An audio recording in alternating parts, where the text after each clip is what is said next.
Del más allá con noticias del más acá. Un fantasma con humor. El duende.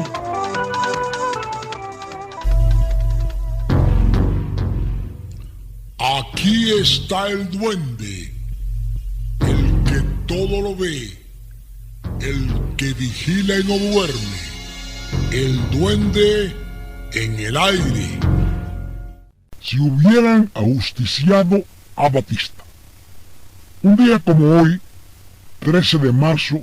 de 1957, un comando insurreccional asaltó el Palacio Presidencial en La Habana con el propósito de ajusticiar al entonces dictador Fulgencio Batista y proclamar así la liquidación del régimen inconstitucional del 10 de marzo y dar paso a un nuevo gobierno en la isla. El asalto al Palacio Presidencial no logró su objetivo, muriendo en el intento un buen número de combatientes revolucionarios liderados por el ex congresista del Partido Auténtico Menelao Mora Morales, el excombatiente de la Segunda Guerra Mundial Carlos Gutiérrez Menoyo y el presidente de la Federación Estudiantil Universitaria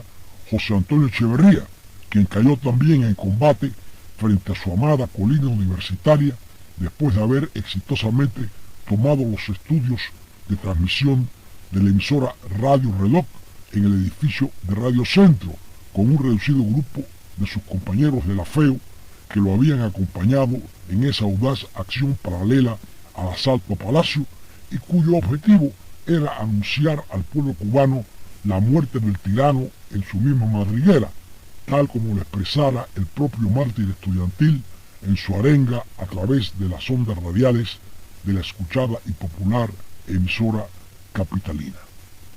Como en otros tantos casos de la historia de Cuba, el 13 de marzo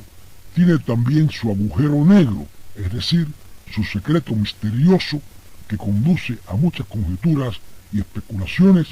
sobre la pregunta de quién hubiera sido el presidente de Cuba si ese día hubiese tenido éxito el asalto al Palacio con el ajusticiamiento de Batista y los principales líderes de ese movimiento hubieran quedado con vida. Nunca se ha dicho a quién tenían en mente los jefes del asalto al Palacio para que asumiera la presidencia de la República una vez derrocada la tiranía aquel 13 de marzo de 1957. Por entonces, Fidel Castro, el aguerrido jefe del asalto al cuartel Moncada, ya se encontraba alzado en la Sierra Maestra, pero su movimiento, 26 de julio, todavía no tenía la fuerza de opinión pública que adquirió más tarde, como para que Fidel o alguno de sus seguidores pudiera ser llamado por los asaltantes de Palacio a ocupar la silla presidencial. Es más, hay algunos que piensan que la acción del Palacio tenía un doble objetivo. Uno, liquidar físicamente a Batista y tomar el poder. El otro, por rivalidades políticas, impedir con la toma de Palacio que los guerrilleros el 26 de julio, con Fidel a la cabeza, triunfaran en su empeño revolucionario, mucho más radical a la izquierda que el resto de las organizaciones que se enfrentaban a la dictadura batistiana. Se ha dicho que de triunfar el asalto al Palacio, el cargo de presidente de Cuba sería ocupado, de salir vivo en la acción, por el ex legislador del Partido Auténtico, Menelao Mora Morales. Otros señalan que el presidente hubiera sido el ex senador del Partido Ortodoxo, Pelayo Cuervo Navarro, a quien las hordas batistianas asesinarían en la misma noche del 13 de marzo, ya que lo tenían como el hombre que los asaltantes a Palacio pretendían proclamar como presidente de la República una vez liquidada la dictadura batistiana. También se especula, sin que haya pruebas a favor ni en contrario, que quien se iba a instalar en la silla presidencial era al doctor Carlos Prío Socarrás, quien había sido derrocado por Batista con el golpe de Estado del 10 de marzo de 1952. De ser así, Prío ocuparía la presidencia hasta el término de su mandato interrumpido por Batista, a la vez que su gobierno provisional exhortaría a Fidel a bajar de la Sierra Maestra para que se incorporara a la vida política como líder de su movimiento 26 de julio y participar en las elecciones generales convocadas por el nuevo gobierno con la participación de los partidos políticos desalojados de la vida pública cubana por el golpe de Estado del 10 de marzo de 1952. Los que se inclinan a pensar que el presidente, después del asalto al Palacio, hubiera sido Pío Socarrás, argumentan que hay que tener en cuenta que las armas que se utilizaron para la acción del 13 de marzo habían sido adquiridas por el expresidente Pío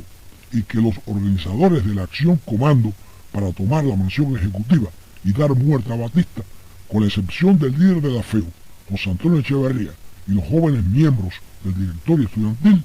todos los demás eran de procedencia auténtica y habían sido seguidores del presidente Pío Socarrás durante su mandato presidencial.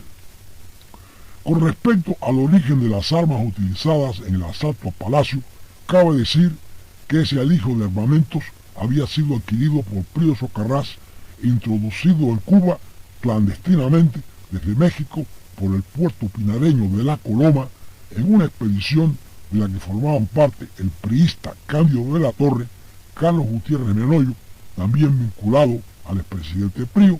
y José Castellanos, hombre de confianza de Eufemio Fernández. Castellanos resultaría ser el segundo jefe al mando del asalto al Palacio Presidencial. En cuanto a los posibles sustitutos de Batista de triunfar el asalto al Palacio, hay que descartar a Fidel en aquel momento. Nadie derroca a un gobierno para entregar el poder al líder de un movimiento que no ha participado en la acción. Fidel, por su parte, había declarado públicamente desde la Sierra Maestra algo así como que la acción del Palacio, aparte del inútil sacrificio de vidas, no era el camino correcto para hacer una verdadera revolución. José Antonio Echeverría era muy joven al momento de su muerte aquel fatídico 13 de marzo. Con apenas 23 años de edad, a pesar de todos sus méritos, hubiera sido impensable entonces que tan joven ocupara la primera magistratura de la nación. Menelao Mora, hombre de valor personal y de probada honestidad política, sin embargo, no gozaba del reconocimiento político suficiente como para ocupar la presidencia de Cuba. De Pelayo Cuervo habría que decir que si bien tenía dotes para ser considerado presidenciable, es de dudar que los organizadores de la acción de Palacio, todos de procedencia auténtica, con excepción de José Antonio Echeverría y sus compañeros del directorio estudiantil, se inclinarían por un dirigente ortodoxo que había sido reconocido adversario de Pío y del autenticismo. Así las cosas,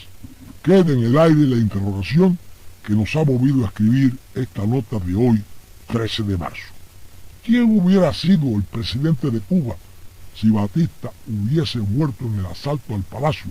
y tanto Menelao Mora, Pelayo Cuervo y José Antonio Echeverría hubiesen salido con vida aquel 13 de marzo de 1957? Pelayo Cuervo, Menelao Mora, José Antonio Echeverría, Fidel Castro, Carlos Pío Socarrás. He aquí otro agujero negro de la historia cubana del siglo XX,